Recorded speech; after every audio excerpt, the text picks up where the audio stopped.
Hello, welcome this video lecture. आज हम इस वीडियो लेक्चर में क्या पढ़ने वाले हैं? आज हम इस वीडियो लेक्चर में पढ़ने वाले हैं डिसेंट्रलाइजेशन इन इंडिया। ठीक है, decentralisation of India, decentralisation in India के बारे में बताने से पहले हम एक बार रिकॉल कर लें प्रीवियस वीडियो लेक्चर्स में हमने क्या क्या डिस्कस किया था। हमने आपको फेडरलिज्म की डेफिनेशन बताई थी। ठीक है, when power is shared among the central government and it's constituent units. ठीक, उसके बाद हमने आपको फीचर्स ऑफ फेडरलिज्म बताया था। ठीक है, यानी फेडरलिज्म के फीचर्स क्या क्या होते हैं, जैसे 2 और मोर लेवल गवर्नमेंट बताया था। ठीक है, और each level of government has its own jurisdiction बताया था, है ना। और jurisdictions are specified, judiciary supreme, है ना।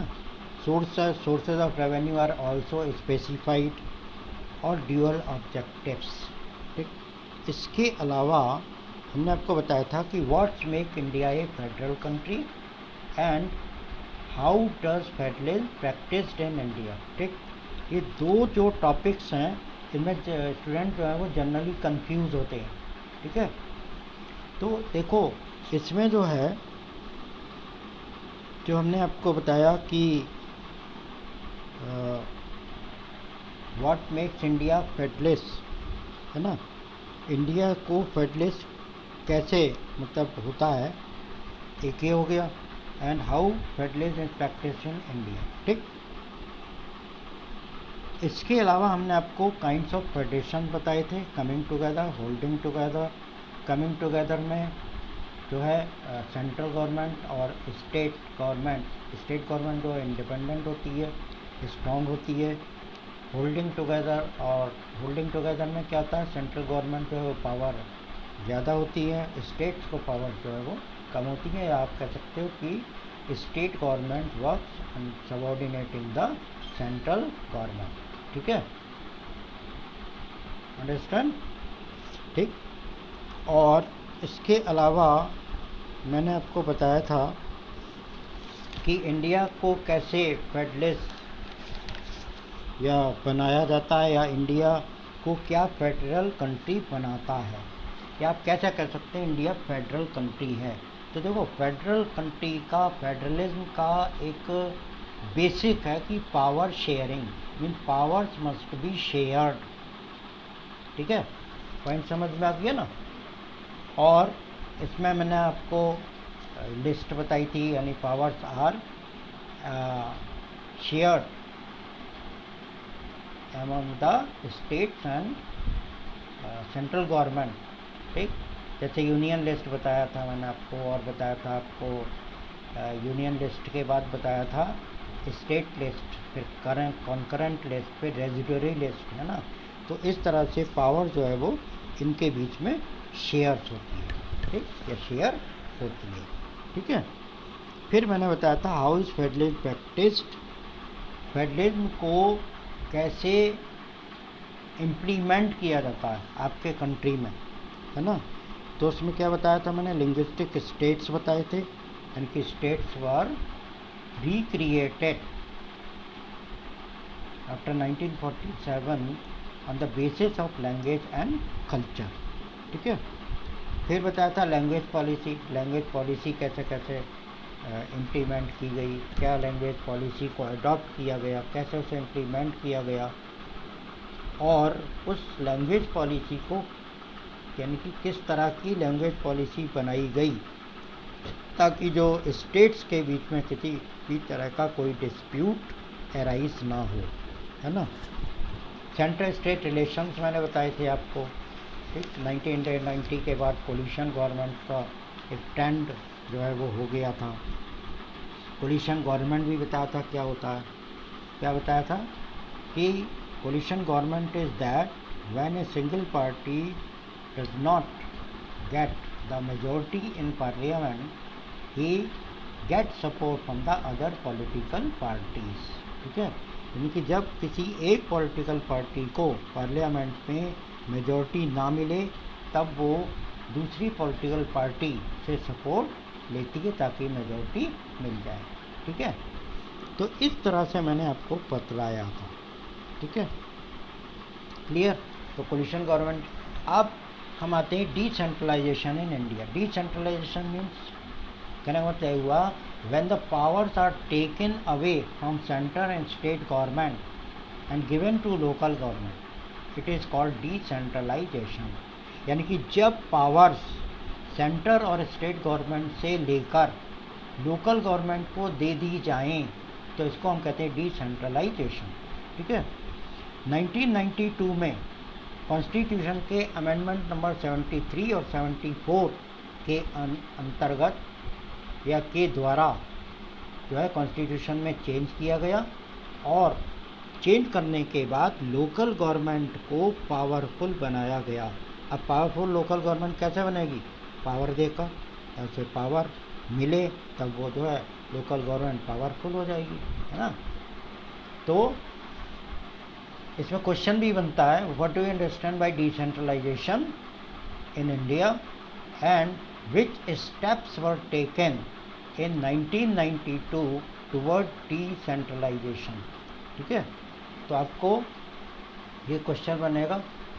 अब डिसेंट्रलाइजेशन का एडवांटेजेस क्या क्या हैं? हम कोई भी काम क्यों करते हैं? एडवांटेज के लिए, क्योंकि अगर एडवांटेज हमें नहीं मिल रहा है तो हम उस वर्क को नहीं करेंगे, वो काम नहीं करेंगे। ठीक है, अब डिसेंट्रलाइजेशन क्यों किया गया, या why the decentralisation was required, या what is the need of decentralisation, या why the decentralisation was needed. ठीक है, यानी कि डिसेंट्रलाइजेशन की आवश्यकता क्यों पड़ी, क्यों ज़रूरत हुई। तो देखिए, सबसे पहली चीज़, लोकल्स हैव बेटर नॉलेज। ठीक, आप कहीं भी जाते हैं, ठीक, तो आपको उतनी नॉलेज नहीं होगी जितनी जानकारी वहाँ के रहने वालों को होगी। इसी तरह से आप जब टूरिस्ट प्लेसेस में जाते हैं घूमने, तब वहाँ पर गाइड्स आपको मिलते हैं ना, आप गाइड करते हो, तो गाइड क्या होते हैं? उनको वहाँ की नॉलेज होती है और वो आपको वो बताते हैं कि कहाँ कहाँ क्या चीज़ है ना। तो इसी तरह से होता क्या है कि जो लोकल पीपल हैं वो अपनी प्रॉब्लम्स को ज़्यादा अच्छी तरह से समझते हैं। ठीक, और जब समझते हैं तो वो ये भी जानते हैं कि how this problems may be solved out, यानी कि जो प्रॉब्लम्स हो रही हैं उनको किस तरह से सॉल्व किया जाए, लोकल पीपल जो है अच्छी तरह जानते हैं। इसलिए जो है पावर जो है वो लोकल गवर्नमेंट को दी गई सेंट्रल और स्टेट गवर्नमेंट से लेकर के, ताकि जो लोकल लेवल पर जो प्रॉब्लम्स हैं वो अच्छी तरह से सॉल्व हो जाए। ठीक है, अब सेकेंड एडवांटेज क्या है? Direct participation of the people. अब किसी को कोई प्रॉब्लम है तो वो दौड़ के लखनऊ तो जा नहीं सकता, लखनऊ जाएगा तो बहुत टाइम लगेगा और तब तक हो सकता है प्रॉब्लम बहुत बिगड़ जाए, बहुत ख़राब हो जाए, है ना।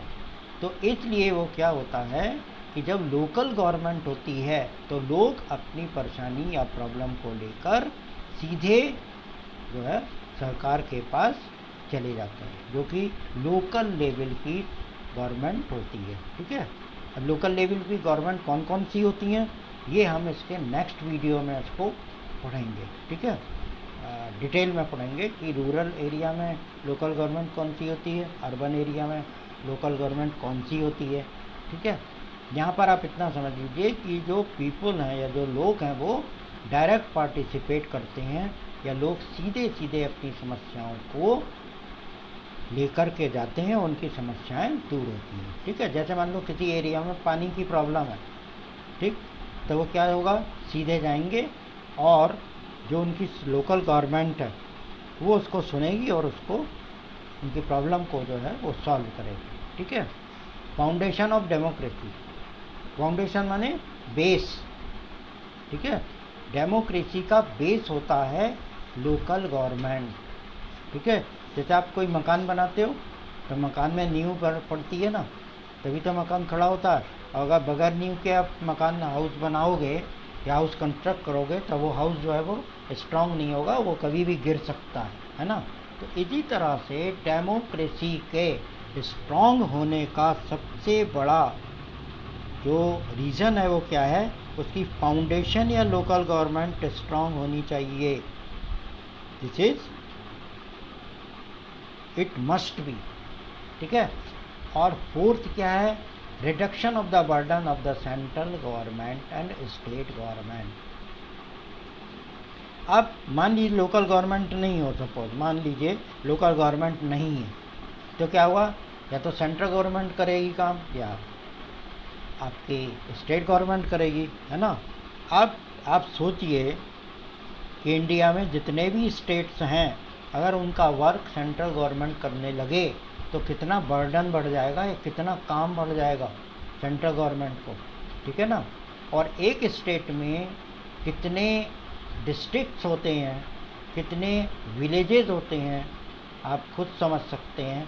और अगर स्टेट गवर्नमेंट पूरे स्टेट की काम करने लगे डिस्ट्रिक्ट्स का, तो फिर स्टेट गवर्नमेंट पे भी बर्डन बढ़ जाएगा, उनका काम बढ़ जाएगा, ठीक है। तो इसलिए डिसेंट्रलाइजेशन की वजह से जो है सेंट्रल गवर्नमेंट का जो कहना चाहिए सेंट्रल गवर्नमेंट का और जो स्टेट गवर्नमेंट का बर्डन है वो क्या हो गया है, कम हो गया। इसके बाद हम आपको बताएंगे major steps taken toward decentralisation in 1992, ठीक है। तो हमने जब इसको टॉपिक को शुरू किया था तो आपको बताया था कि amendments was made in the constitution and under that amendment powers were given to the local government, बताया था ना। अब इसमें क्या हुआ, constitution was amended to make third tier of democracy more powerful and effective. Amendment क्यों किया गया, ठीक है ना, यानी कि कॉन्स्टिट्यूशन में चेंज क्यों किया गया, वो इसलिए किया गया कि जो थर्ड टीयर ऑफ डेमोक्रेसी है, थर्ड टीयर की जो गवर्नमेंट है, यानी कि जो लोकल गवर्नमेंट है, उसको मोर पावरफुल और मोर अफेक्टिव बनाने के लिए, राइट, समझ में आया। यानी कि उस लोकल गवर्नमेंट को और पावरफुल बनाने के लिए और अफेक्टिवली वो काम कर सके, इसलिए कॉन्स्टिट्यूशन में अमेंडमेंट किया गया, ठीक है। Point is clear. हालांकि इससे पहले भी क्या था, लोकल गवर्नमेंट थी, लेकिन वो उतनी पावरफुल नहीं थी जितनी की होनी चाहिए, और जब पावरफुल नहीं थी तो अफेक्टिव होने का कोई मतलब ही नहीं है। पॉइंट इज क्लियर, बात समझ में आ गई ना। कहने का मतलब ये हुआ कि लोकल गवर्नमेंट पहले भी थी, 1992 से पहले थी, लेकिन वो उतनी पावरफुल नहीं थी या उसको उतनी पावर्स नहीं थी, इसलिए उसको पावरफुल बनाने के लिए उसको पावर्स दी गई और उसे इफेक्टिव बनाया गया, ठीक है।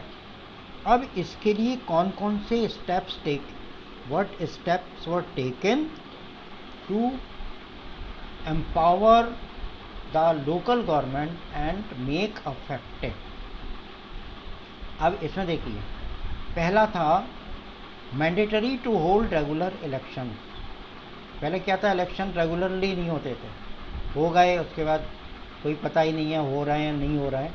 तो ये रेगुलर इलेक्शंस जो हैं वो मैंडेटरी कर दिए गए, कंपलसरी कर दिए गए आफ्टर फिक्स पीरियड, यानी कि after 5 years the election must be held regularly for the local government, ठीक है।